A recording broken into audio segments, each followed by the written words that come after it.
I never thought my quiet suburban street would turn into a war zone. But one morning, flashing red and blue lights lit up my driveway. The HOA president stood outside, smiling like she finally crushed us. 5 officers stormed my yard, guns drawn, yelling at my wife. And then, she did something that made every single cop freeze in place. My name is Daniel. I live in a small neighborhood in Texas. I work an ordinary job, 9 to 5. Nothing special. But life here is never ordinary when the HOA is watching, and this story is the one that changed everything for me and my wife. I always thought suburb life was supposed to be calm, safe, predictable. You mow your lawn, you wave to your neighbors, you pay your dues to the HOA, and you live quietly behind white fences. That's what I believed. Until my wife and I moved into this neighborhood. At first, it looked perfect. Brick houses lined up in neat rows, kids riding bikes, sprinklers watering green lawns in the evening. But under that picture-perfect world, there was something darker, something controlling, the HOA. They watched everything, every blade of grass, every parked car, every trash can left outside for more than a few minutes. And they didn't just watch. They punished. Letters in the mail, fines tucked into envelopes, warnings written like threats. I remember the first time we got a notice. It was about our mailbox. They said it was 2 inches higher than the community standard. 2 inches. That was enough for a $50 fine. I laughed. My wife didn't. She crumpled the letter in her hand and said, "This isn't about rules. This is about power." I should have listened more carefully that day, because the HOA president, a woman named Mrs. Caldwell, didn't like my wife from the start.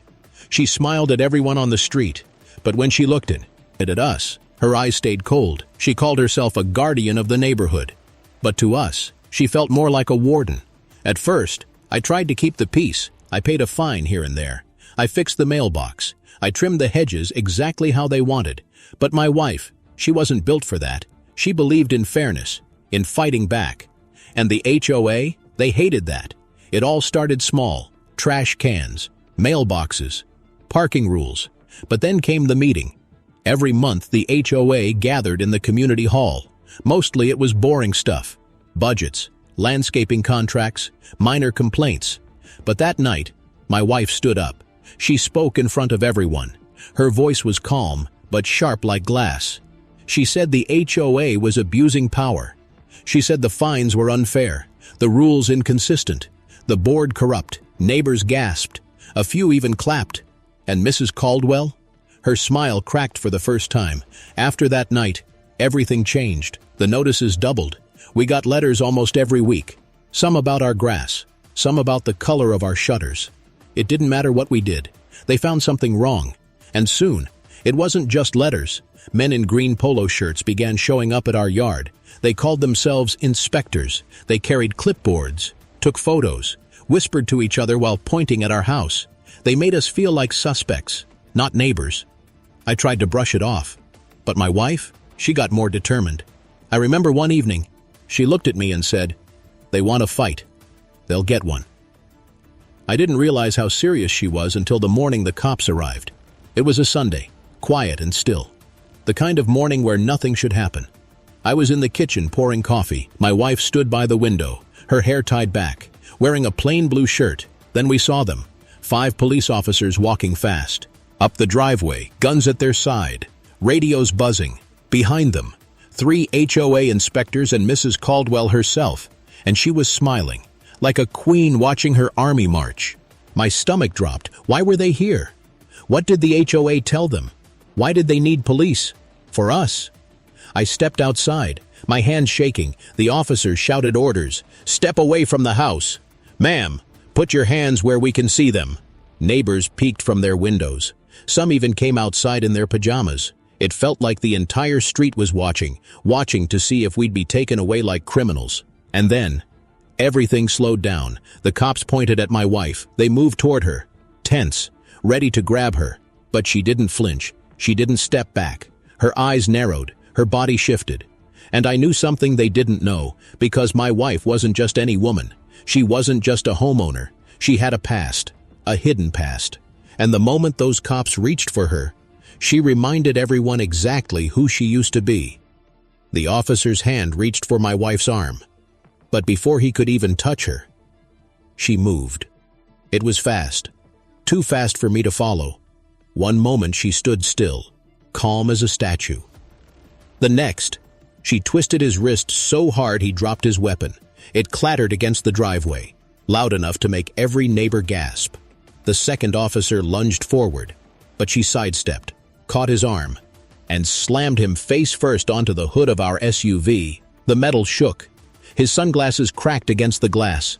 And my wife? She barely broke a sweat. I froze, my coffee mug still in my hand. The entire neighborhood stared, mouths open. Even the HOA inspectors stopped writing on their clipboards. Mrs. Caldwell's smile vanished. The officers shouted. Chaos filled the yard.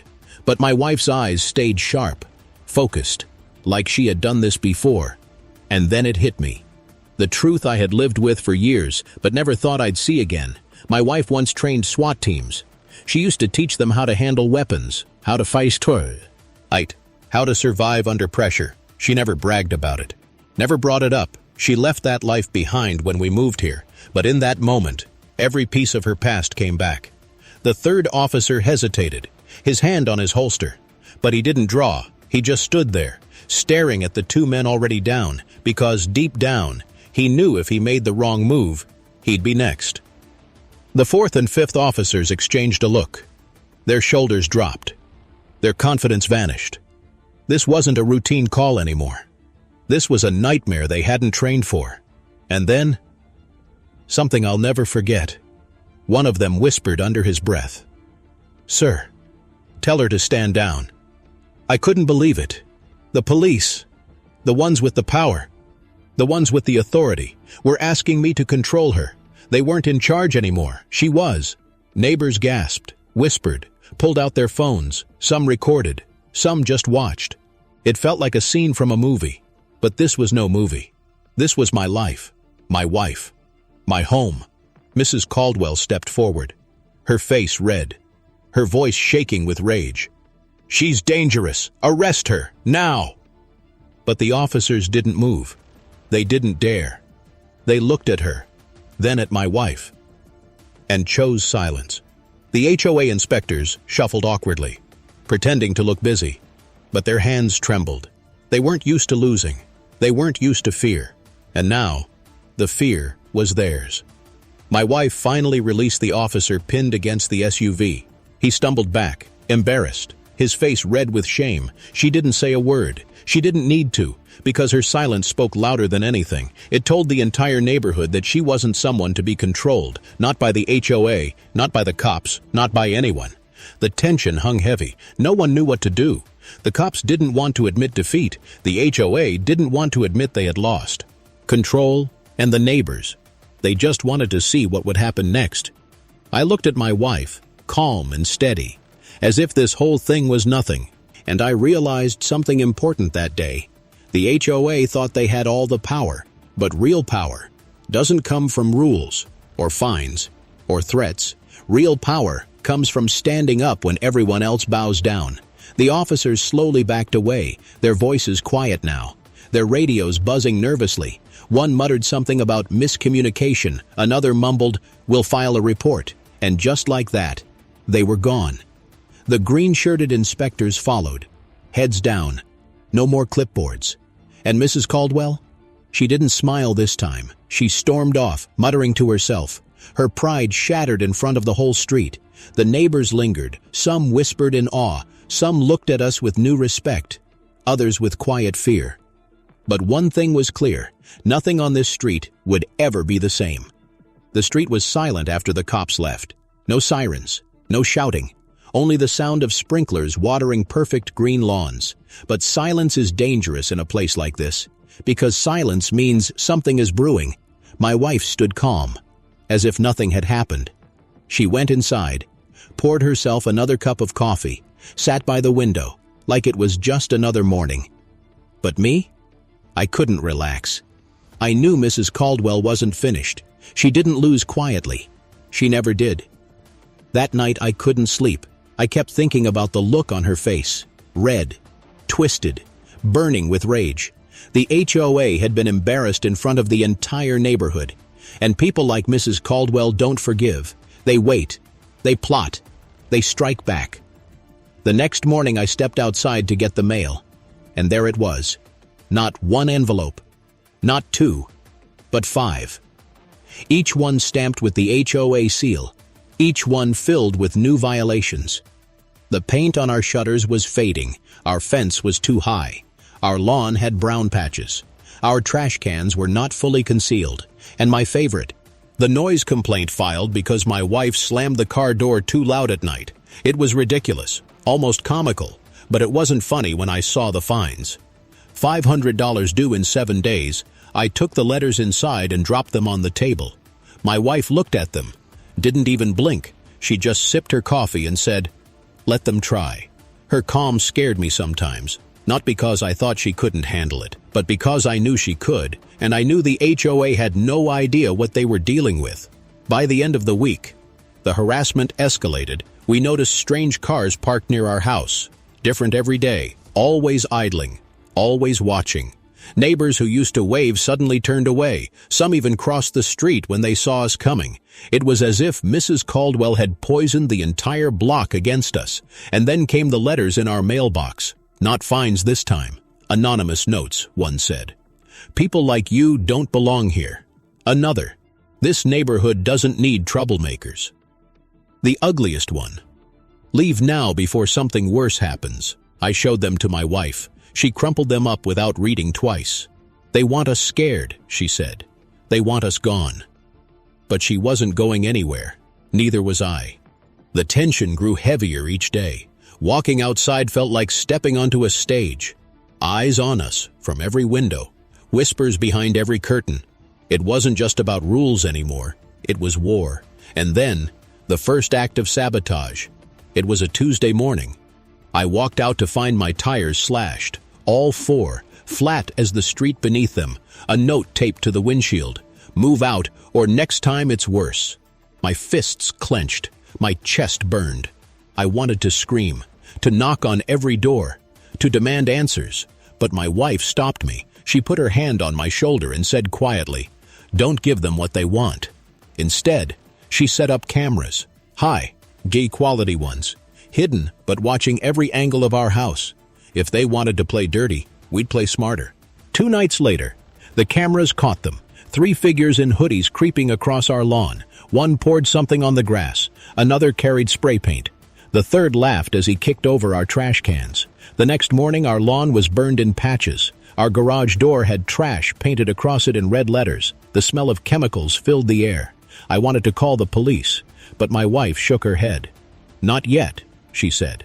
"Let them dig their own grave first." So we waited every night. Every shadow, every sound made my skin crawl. But my wife? She sat calm in the living room, watching the monitors, waiting. And then came the night everything changed again. Around midnight, headlights cut across our yard. A black SUV pulled up, the same kind Mrs. Caldwell drove. 4 people got out, laughing quietly, carrying bags. They moved toward our house, bold, confident. They thought no one was watching. But we were. My wife grabbed her phone, called a friend, not just any friend, but someone she once trained, someone still in the force. She whispered a few words, gave him the evidence, and waited. Minutes later, red and blue lights lit up the street again. But this time, they weren't here for us. They were here for them. The officers caught the vandals mid-act. Bags filled with spray cans and chemicals. One of them was even an HOA inspector. Another was a neighbor we had once invited for dinner. They were handcuffed, shoved into cruisers. Faces pale as ghosts, Mrs. Caldwell appeared from her house, robe and slippers, pretending to be shocked, but my wife stepped forward, handed the officer our footage. And for the first time, Mrs. Caldwell's mask cracked completely. She wasn't shocked. She was terrified. The next morning, the neighborhood was buzzing. Whispers spread like wildfire. Everyone knew who really sent those vandals. Everyone knew the HOA had crossed a line too far, but here's the thing about power. When it's exposed, it doesn't die quietly, it fights back harder. And I knew Mrs. Caldwell wasn't finished. I could see it in her eyes as she stood at the edge of her driveway that morning, staring at us. Cold, furious, humiliated. The neighborhood was never quiet after that night. The vandals were caught. The cops had the proof. The HOA's secrets were exposed, but exposure doesn't kill power. It only makes it meaner. Mrs. Caldwell didn't smile anymore. She didn't wave. She didn't pretend. She stared. Cold, long, unblinking stares across the street. Every morning when I left for work. Every evening when we pulled into the driveway. Her eyes were always there. And the neighbors. They changed too. Some were kind in whispers. Good for you guys, finally standing up to her. But most avoided us. They closed blinds when we walked past. They crossed the street to avoid saying hello, because siding with us meant being marked as enemies too. The HOA board met again 2 weeks later. This time, we weren't invited, but word spread fast in a place like this. They called it an emergency session. And when it ended, the letters started again. Not fines this time, not notices, but threats disguised as rules. Our dog was too loud. Our porch light was too bright. Our kids' basketball hoop was not community approved. Each letter ended the same way. Failure to comply may result in legal action. I read those words over and over. Legal action. It didn't sound like HOA business anymore. It sounded like war. My wife stayed calm, at least on the outside, but I saw the way her jaw tightened, the way her hands curled when she read those letters. She wasn't afraid. She was angry. And when she got angry, things happened.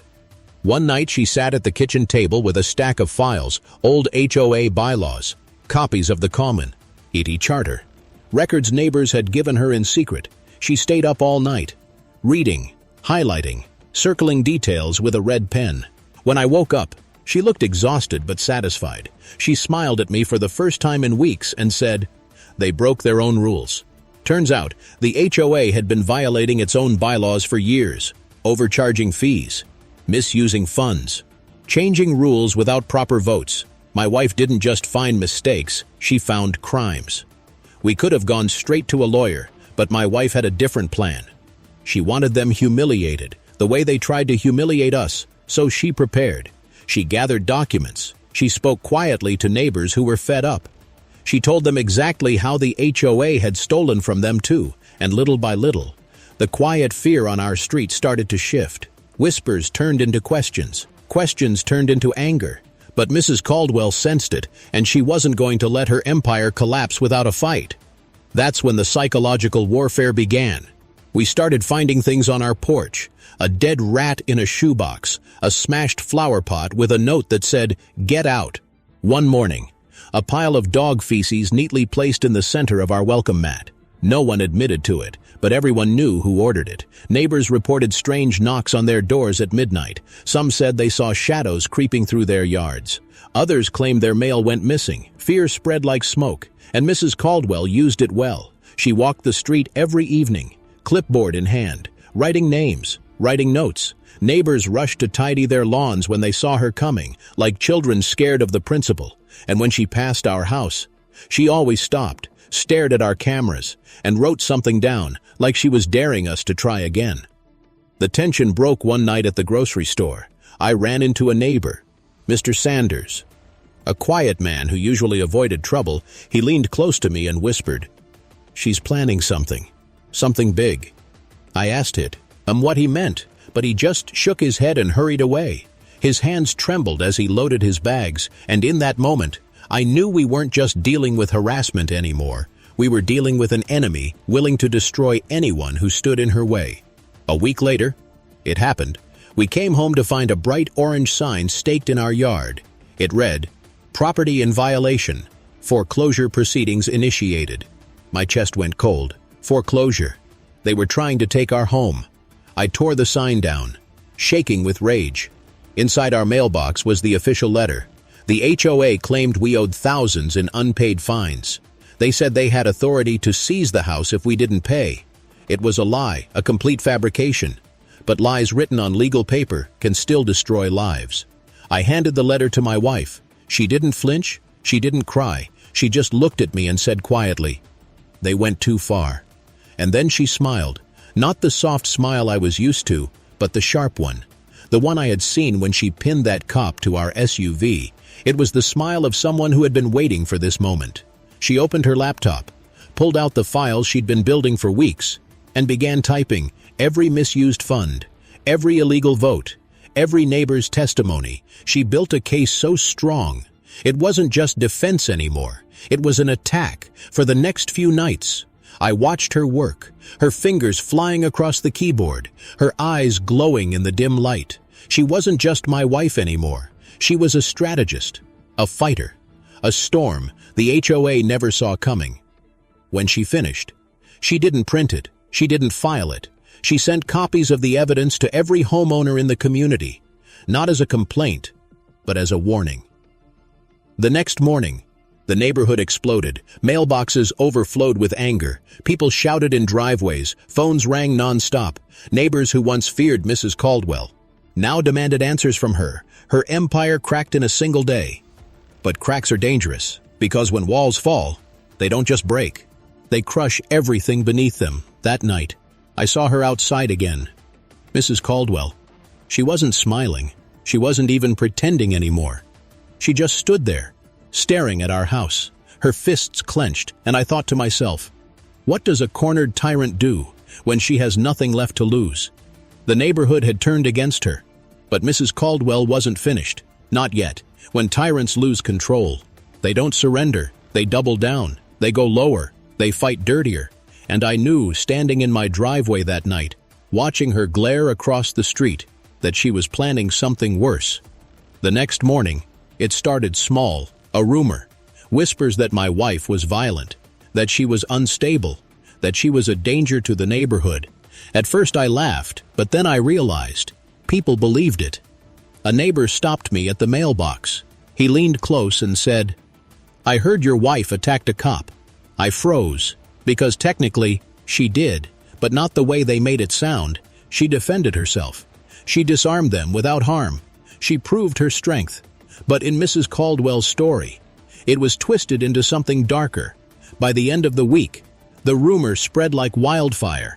Parents pulled their kids inside when my wife walked down the street. Neighbors looked at her with fear in their eyes. And the saddest part? Some of them wanted to believe it, because it's easier to live in fear of one neighbor than to admit the HOA you trusted has been corrupt all along. But Mrs. Caldwell didn't stop at rumors. She started sending letters to local police. She claimed my wife was a threat to public safety. She filed complaints, false reports, exaggerated stories, and soon, patrol cars began cruising past our house at night, slow, deliberate, their headlights sweeping across our windows like we were criminals under surveillance. I tried to stay calm, but one night I snapped. I stormed across the street. Ready to confront Mrs. Caldwell face to face, my wife stopped me at the door, her hand pressed against my chest, her voice calm but firm. "That's what she wants," she whispered. "She wants us to lose control, so she can point and say, 'See, they're dangerous.'"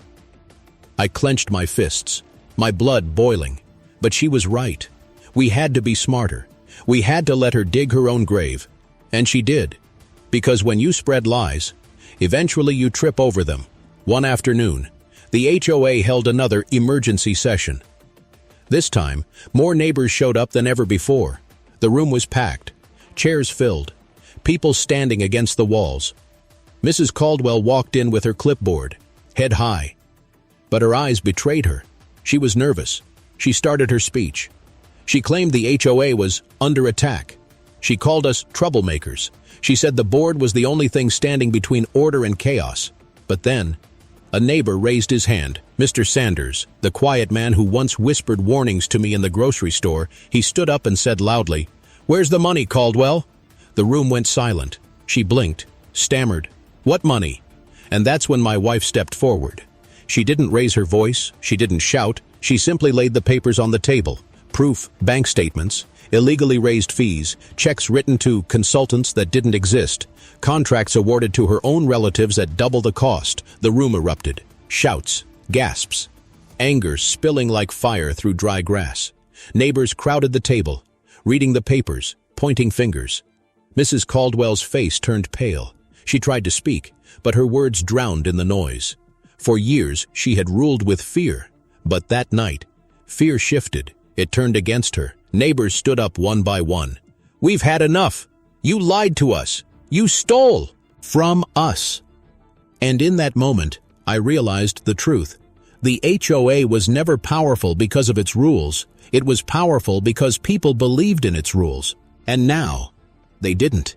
Mrs. Caldwell stormed out of the meeting, her clipboard clutched to her chest like a shield, but the damage was done.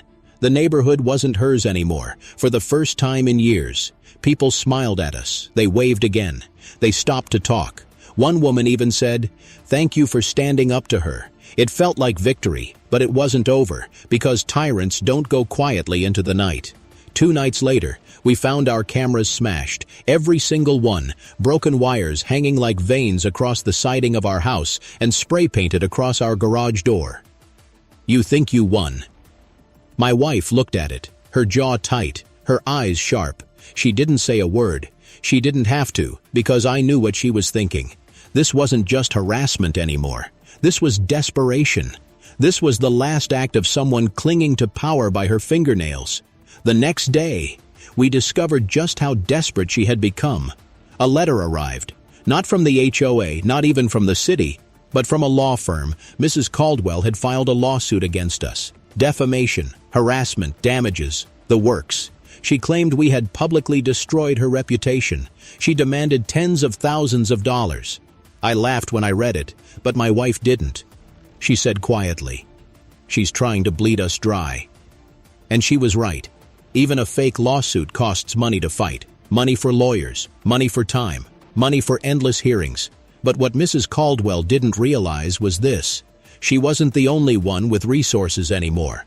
Because the neighborhood had seen enough, and for the first time, they weren't afraid to take sides. Mr. Sanders offered to testify. Others brought receipts, records, stories of how they had been cheated. One elderly neighbor came to our door with a shoebox full of letters from the HOA dating back 10 years, she said softly. I was always too scared to speak, but not anymore. Oh, our case grew stronger by the day. And hers? It crumbled. Still, the lawsuit dragged on. Months of hearings, filings, motions. Each one meant to exhaust us, to drain us, to break us. But every time I felt the weight crushing down, I looked at my wife, calm, focused, unshaken, and I realized something. The HOA thought it could break us with fear. But fear doesn't work on people who have already faced worse. And my wife, she had faced worse than this. One night, as we sat in the living room surrounded by papers and boxes of evidence, I looked at her and asked, "Why keep fighting? Why not just leave?" She looked at me, her eyes steady, and said softly, "Because if we leave, she wins. And if she wins, she'll do it to someone else. We end this for everyone."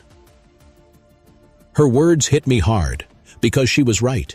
This wasn't just about us anymore. It was about every neighbor who had suffered in silence. It was about everyone who thought they were too small to fight back. And in that moment, I knew this wasn't just our battle. It was a war. And the final strike was coming. The lawsuit was supposed to crush us. That was her plan. Drag us into court, bleed us of money, drown us in papers and hearings until we begged for peace. But something happened that Mrs. Caldwell never expected. The truth. The first hearing was held in a small courthouse downtown. We walked in, my wife calm and steady, me with my heart pounding in my chest, and there she was, Mrs. Caldwell, sitting at the plaintiff's table with 2 expensive lawyers beside her. She wore pearls, a pressed navy suit, and that same fake smile she always wore at meetings, but behind her eyes, I saw fear. The judge entered. The case began. Her lawyers spoke first. They painted us as dangerous troublemakers, people who attacked police officers and spread lies about an honorable HOA president. They spoke about community harmony, property values, safety. It was rehearsed, polished, fake. Then it was our turn. My wife stood up. She didn't have a fancy suit. She didn't have lawyers writing speeches for her. She only had a folder full of evidence, and the calm voice of someone who knew the truth was on her side. She spoke about the fake fines, the threats, the vandalism. She showed photos, videos, documents, and then she dropped the hammer, the bank records. The courtroom went silent. The judge leaned forward. Even her lawyers shifted uncomfortably in their seats. Money missing from community accounts. Checks written to companies that didn't exist. Thousands of dollars unaccounted for, and all of it signed by one name, Caldwell. Her face turned pale. Her hands trembled. For the first time in years, she had no words. The judge looked at her, then at her lawyers, and said calmly, "These are serious accusations." Her lawyers tried to object, tried to twist it, tried to delay, but the judge wasn't buying it. He ordered a full audit of the HOA's finances, and just like that, the case flipped upside down. What started as her attack on us turned into an investigation of her. The weeks that followed were chaos. Auditors combed through records, neighbors whispered at mailboxes. Every day new details leaked. Trips billed to the HOA credit card, furniture bought with community funds, even payments to a consultant who turned out to be her nephew in another state. The neighborhood boiled with anger. People who once feared her now marched to her door demanding answers. Signs appeared on lawns. "Where's our money? End the HOA." But Caldwell refused to give up. She filed more motions. She accused us of forging documents. She even claimed the entire neighborhood was being manipulated by us. It was desperate, pathetic, but dangerous, because desperate people do reckless things. One night, long after midnight, I heard a noise outside, a car door slamming, footsteps crunching on gravel. I grabbed a flashlight, stepped onto the porch, and froze. Mrs. Caldwell stood at the edge of our yard, her hair wild, her face twisted with rage. She pointed at our house and screamed, "You ruined everything! Do you hear me? Everything!"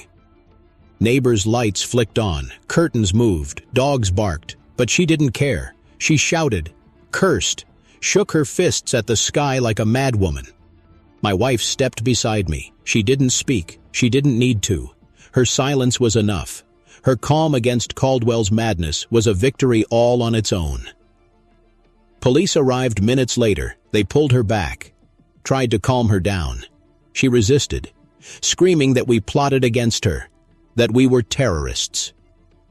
The whole street watched as she was pushed into the back of a cruiser, the mighty president of the HOA, reduced to a ranting figure under flashing blue lights. It should have ended there, but it didn't. The audit results came back. The numbers were worse than anyone imagined. Tens of thousands missing. Funds diverted to personal accounts. Years of theft and lies uncovered. The HOA collapsed overnight. Board members resigned in shame. Neighbors demanded refunds, repairs, justice, and Caldwell? She was charged with fraud. But even then, even as the walls closed in, she tried one last move. She filed an emergency motion in court, a final attempt to foreclose on our home. She argued that we still owed thousands in fines. She claimed our cameras and evidence were illegally obtained. She begged the judge to take our house. The courtroom was silent when the judge read her request. He looked at her, then at us, then shook his head. Motion denied. Her face collapsed. It was over. The neighborhood cheered outside the courthouse that day. People shook our hands, hugged my wife, thanked us for standing strong for the first time in years. The air on our street felt lighter. The fear was gone. But I'll never forget the last look he gave us as deputies escorted her out of the courthouse. Her eyes locked on ours, not with fear, not with regret, but with a promise. The promise that if she ever found a way back, she would come for us again. The courthouse victory should have been the end. It should have closed the book, tied the story neatly, left us to live quietly again. But suburbia doesn't work that way. When something breaks here, it never truly heals. The HOA was dissolved after the audit. The board resigned. The accounts frozen. The bylaws declared void. For the first time in decades, our neighborhood had no ruler, no fines, no inspectors, no midnight letters. Freedom. And at first, it felt incredible. I walked outside without worrying about trash cans or lawn height. Neighbors planted flowers the HOA once banned. Kids left bikes on driveways without fear of tickets. Even the old man at the end of the street painted his house bright yellow just to spite the old rules. It was chaos, but a beautiful kind. People called my wife a hero. They stopped us at the grocery store, thanked us at gas stations, Even invited us to barbecues for the first time. We weren't outsiders, we were leaders, whether we wanted it or not. But freedom is tricky. When rules vanish, people reveal who they really are. One neighbor built a fence 3 feet taller than anyone else. Another parked 6 cars on his lawn. The quiet cul-de-sac suddenly filled with noise, clutter, disputes. The same people who once begged for freedom now begged for order again. Maybe we need a new HOA, they whispered. Maybe with the right leaders, it could work. I saw it in their eyes. They were scared of chaos, and chaos always invites control. But my wife shook her head. She told them, "You don't need rulers, you need courage." Some listened, but most didn't, because courage is harder than compliance. Meanwhile, Mrs. Caldwell's shadow never left. She was convicted of fraud, sentenced to community service and fines she could never pay. She lost her house, her title, her friends, but not her pride. She moved away quietly, at least on paper. But sometimes, late at night, I swore I saw her car parked at the corner of the street, headlights off, engine humming softly, watching. One evening I stepped onto the porch and called into the dark. "I know it's you, Caldwell." No answer. The car pulled away slow, silent, disappearing into the night. Maybe it was her, maybe it wasn't, but the fear it left behind was real. Life went on. The grass grew tall without inspections. Mailboxes leaned without fines. But under the surface, the neighborhood carried scars. People still looked over their shoulders. They still whispered about the Caldwell years, like it was a ghost story. And me? I couldn't forget the morning when cops stormed my yard with guns drawn. I couldn't forget the spray paint on my garage, the tires slashed, the letters filled with threats. But most of all, I couldn't forget the look in my wife's eyes, the look of someone who refused to bow down. One night, as we sat on the porch watching the sunset, I asked her quietly, "Was it worth it?" She didn't answer right away. She sipped her coffee, leaned back, and finally whispered, "Yes, because we showed them that fear only works if you let it." Her words stuck with me, because she was right. The HOA wasn't about lawns or mailboxes or fences. It was about control, and the only way to break control is to stop obeying. Weeks later, I found something strange in the mail, an envelope with no return address. Inside was a single piece of paper. It read, "HOAs never die, they only wait." I stared at it for a long time. My wife read it too. She didn't flinch. She just tore it in half and threw it away. But me? I kept thinking, was it Caldwell? Was it someone else? Or was it a warning of what comes next, when fear finds a new name, a new face, a new clipboard? Because power doesn't vanish in the suburbs. It hides, it waits, it smiles at you across the street until the day it knocks on your door again. And maybe that's the real story here. Not how we beat the HOA, not how we exposed the fraud or won in court, but how fragile freedom really is. How easily people trade it away for the illusion of safety. How quickly neighbors forget who the real enemy is. I looked at my wife, calm as always, her eyes sharp in the fading light, and I knew one thing for sure. If fear ever returned to this street, if another Caldwell rose again, we would be ready, because sometimes the quietest houses hide the loudest storms, and sometimes the fiercest defenders of freedom live behind the most ordinary doors. I leave you with this question. Engagement question for comments. If your neighborhood finally defeated a corrupt HOA, but your neighbors started asking for one again, would you risk the chaos of total freedom, or would you bring the rules back, knowing how easily they can be abused?